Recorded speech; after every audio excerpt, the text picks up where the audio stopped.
Assalamualaikum warahmatullahi wabarakatuh. Kembali lagi di mata kuliah Manajemen Sumber Daya Manusia. Kali ini kita akan membahas mengenai analisis dan perencanaan pekerjaan bersama saya Amelia Haris Nasution. Adapun tujuan pembelajaran kita kali ini adalah adik-adik mampu memahami, menjelaskan atau mengemukakan kembali analisis dan perencanaan pekerjaan, di mana adik-adik nanti harus mampu pertama kali mengemukakan kembali analisis aliran kerja dan struktur organisasi, kemudian mengemukakan kembali analisis jabatan, dan juga mampu mengemukakan kembali mengenai perancangan pekerjaan. Nah, adik-adik sekalian, yang harus kita pahami pertama kali adalah perencanaan sumber daya manusia itu merupakan serangkaian kegiatan yang dilakukan untuk mengantisipasi permintaan bisnis dan lingkungan pada organisasi pada waktu yang akan datang untuk memenuhi kebutuhan-kebutuhan yang berkaitan dengan tenaga kerja yang memang dibutuhkan atau yang ditimbulkan karena adanya kondisi-kondisi tersebut. Nah, oleh karena itu ada beberapa hal yang menjadi kegiatan utama dalam perencanaan pekerjaan.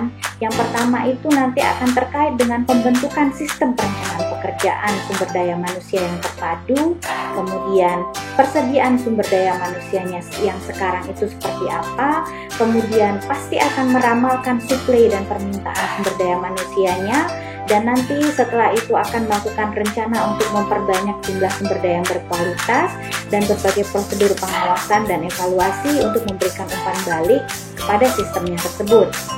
Nah, dengan kata lain, perencanaan sumber daya manusia adalah kegiatan yang memperkirakan kebutuhan dan suplai tenaga kerja di masa yang akan datang. Dan oleh karena itu, topik ini pasti nanti akan membahas mengenai hal itu lebih jauh. Sekarang kita masuk ke bagian pertama, yaitu analisis jabatan atau job analysis. Nah, job analysis ini diartikan sebagai sebuah proses untuk mendapatkan informasi terperinci tentang berbagai pekerjaan. Nah, kalau menurut Dessler, analisis jabatan itu diartikan sebagai sebuah prosedur untuk menentukan tugas dan keterampilan yang diperlukan dari suatu pekerjaan dan jenis orang yang harus dipekerjakan untuk posisi tersebut. Ini artinya orang yang ditempatkan harus tepat dan sesuai keterampilannya. Nah, analisis pekerjaan menghasilkan informasi untuk menunjukkan deskripsi pekerjaan atau job description dan juga spesifikasi pekerjaan atau job specification. Nah, coba kita masuk apa sih itu artinya deskripsi pekerjaan atau job description dan juga spesifikasi pekerjaan atau job specification. Nah, deskripsi pekerjaan atau uraian jabatan itu berisi daftar yang menunjukkan apa saja sih yang harus, tugas-tugas apa saja yang harus dilakukan, tanggung jawab apa saja yang harus dipenuhi, hubungan pelaporannya kepada siapa, kemudian kondisi kerjanya atau tanggung jawab kepenyediaannya dari suatu pekerjaannya ke siapa, dan salah satu hasil dari analisis pekerjaan itu adalah ini, deskripsi pekerjaan. Nah, kemudian ada lagi tadi yang disebut dengan spesifikasi pekerjaan atau job specification. Nah, ini memuat apa? Memuat persyaratan manusia atau persyaratan orang yang akan berada di sebuah pekerjaan, yaitu entah itu pendidikannya harus apa, keterampilannya harus memiliki apa, kepribadiannya harus seperti apa. Kemudian ini juga merupakan salah satu hasil dari produk analisis jabatan tersebut. Informasi yang harus dikumpulkan dari analisis jabatan itu terkait dengan yang pertama, apa saja aktivitas kerjanya, kemudian apa saja perilaku manusianya, kemudian apa saja sih peralatan yang akan digunakan, mesinnya kah, alatnya, perlengkapan dan bantuan kerja, kemudian apa SOP-nya atau standar kerjanya dari jabatan tersebut, kemudian apa sih kontrak pekerjaannya, dan juga apa sih persyaratan manusianya ini, entah itu pendidikannya, entah itu keterampilannya, entah itu kemampuan lainnya gitu ya. Nah, kegunaan informasi ini bagi analisis pekerjaan untuk apa? Yang pertama ini, ketika nanti melakukan perekrutan dan seleksi, bisa merekrut dan menseleksi dengan cara yang benar gitu, karena sudah tahu analisis pekerjaannya. Kemudian ini juga akan memenuhi pemenuhan EEO. EEO itu adalah Equal Employment Opportunity. Jadi ini adalah sebuah perlakuan pemerataan untuk mendapatkan kesempatan dan kesamaan dalam pekerjaan. Jadi kalau sudah ada analisis pekerjaan, itu ada kesempatan setiap orang untuk memenuhi sesuatunya gitu ya, atau menjadi sesuatu. Nah, kemudian untuk penilaian kinerja ini juga dilihat dari analisis pekerjaannya. Kemudian juga dari hasil analisis pekerjaan kita juga akan mengetahui apa sih kompensasinya, berapa harus digaji, berapa minimal gaji, berapa tunjangan yang harus diberikan. Nah, itu juga hasil dari analisis pekerjaan. Nah, kemudian ini juga akan terkait dengan pelatihan. Jadi apa sih pelatihan yang dibutuhkan kalau seandainya setelah dia terkait dengan pekerjaan tersebut, setelah diketahui analisis pekerjaannya. Nah, langkah dalam analisis pekerjaan yang pertama adalah mengidentifikasi itu pekerjaan atau identifikasi pekerjaan tersebut. Kemudian baru disusun kuesioner pekerjaannya tersebut, kuesionernya. Kemudian yang ketiga baru dikumpulkan informasi. Mari kita masuk satu persatu dari langkah analisis pekerjaan. Nah, yang pertama itu tadi kita sebutkan identifikasi pekerjaan. Nah, mengidentifikasi berbagai macam pekerjaan yang hendak dianalisis itu adalah bagian dalam identifikasi pekerjaan. Ini bisa dilakukan melalui diskusi dengan bagian yang hendak dianalisis ataupun juga menggunakan sumber-sumber terdahulu.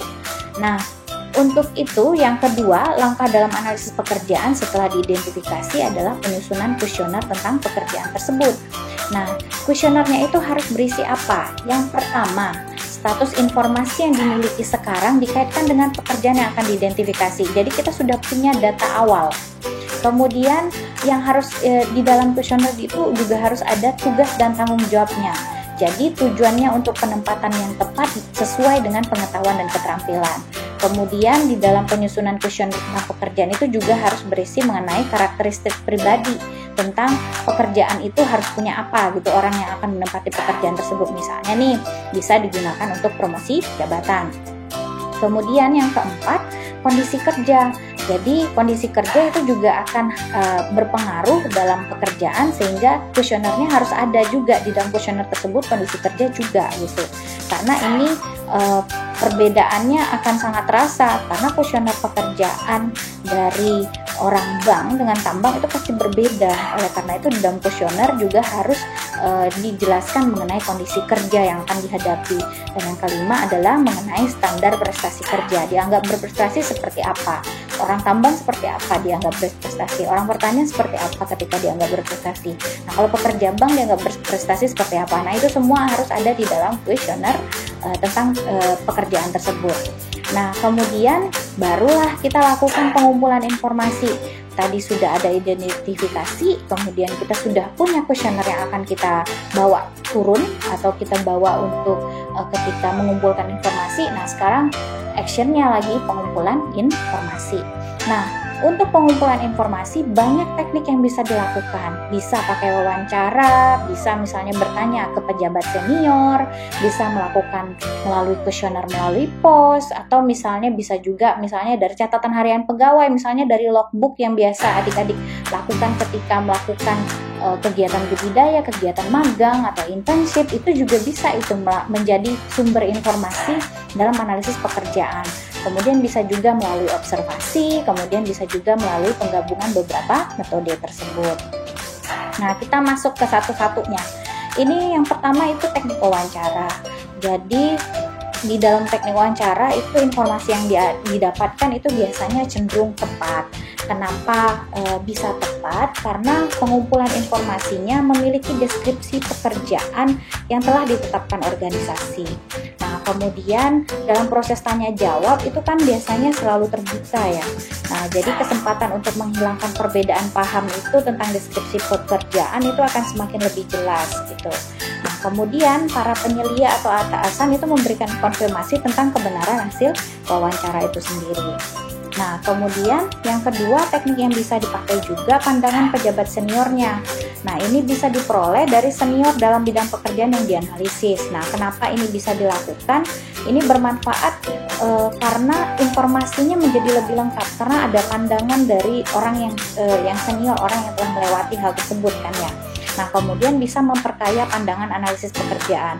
Jawaban dari kuesioner yang kita tanyakan kepada orang yang baru masuk bekerja itu akan berbeda ketika ditanyakan kepada orang yang sudah lama bekerja atau sudah menjadi senior dalam sebuah pekerjaan. Nah, kemudian yang ketiga itu tentang kuesioner melalui pos. Nah, ini sebenarnya bisa dilakukan karena keuntungannya biayanya murah, jumlah respondennya pasti banyak, dan pengumpulan cepat. Nah, masalahnya adalah, kelemahannya adalah jawabannya tidak lengkap, jawabannya tidak akurat terkadang, dan jumlah responden yang mengembalikan tidak banyak. Terlebih lagi kalau di Indonesia kan memang ada keterbatasan kalau seandainya kita menggunakan kuesioner melalui pos. Nah, sekarang ini sebenarnya juga bisa dilakukan melalui kuesioner. Kalau zaman sekarang kan kita bisa pakai Google Form ya. Nah, tapi ini tentu saja pertanyaannya kepada orang-orang yang memang sudah ditentukan secara tepat, ya.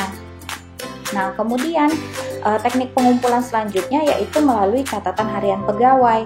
Nah, ini biasanya lebih akurat, sama seperti yang tadi saya sebutkan, modal logbook yang biasa adik-adik lakukan ketika magang, kemudian atau internship, atau misalnya praktek. Logbook itu bisa memberikan informasi yang lengkap kalau diisi secara lengkap ya, karena itu akan menunjukkan pekerjaan yang dilakukan secara tepat. Nah, dia juga nanti akan menginformasikan mengenai waktunya yang memang relatif panjang karena banyak hari-hari yang dilalui, tapi itu akan lengkap datanya. Tapi masalahnya adalah kelemahannya, biasanya kalau untuk logbook ini tidak semua pegawai mau membuat logbook atau catatan harian pegawai. Nah, teknik yang selanjutnya adalah menggunakan observasi. Jadi ini melakukan pengamatan langsung namun memiliki kelemahan karena kalau mau observasi berarti dibutuhkan biaya yang banyak karena harus melakukan satu persatu ya. Kemudian prosesnya juga akan memakan waktu yang lebih lama.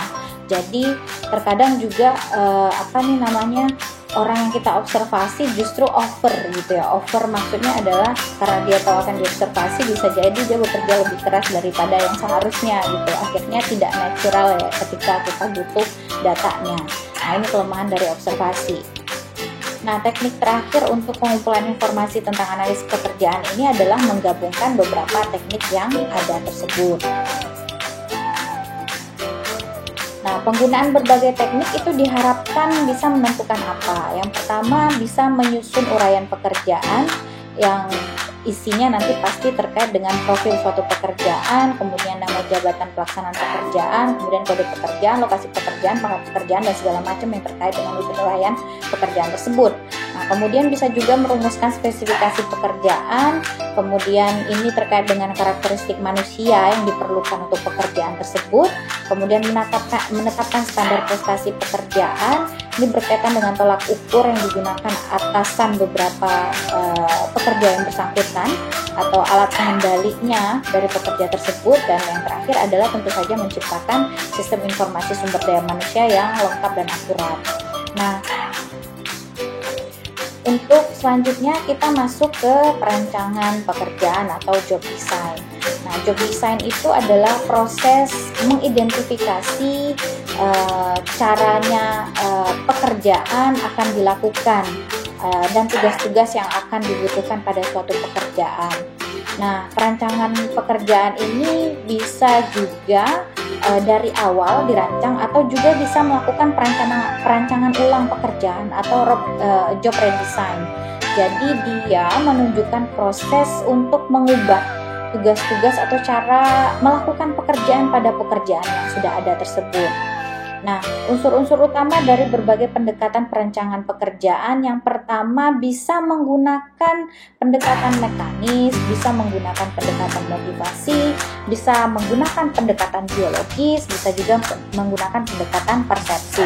Kita masuk ke bagian pertama yaitu pendekatan mekanis. Nah, pendekatan mekanis ini berfokus kepada upaya untuk mengidentifikasikan cara yang paling sederhana untuk merancang pekerjaan yang dapat memaksimalkan efisiensi. Nah, biasanya pendekatan ini paling sering membutuhkan pengurangan kerumitan pekerjaan agar dapat memberikan lebih banyak efisiensi sumber daya manusia. Dan ini akan membuat pekerjaan jauh lebih sederhana sehingga siapapun dapat dilatih secara cepat dan mudah untuk melakukan pekerjaan tersebut.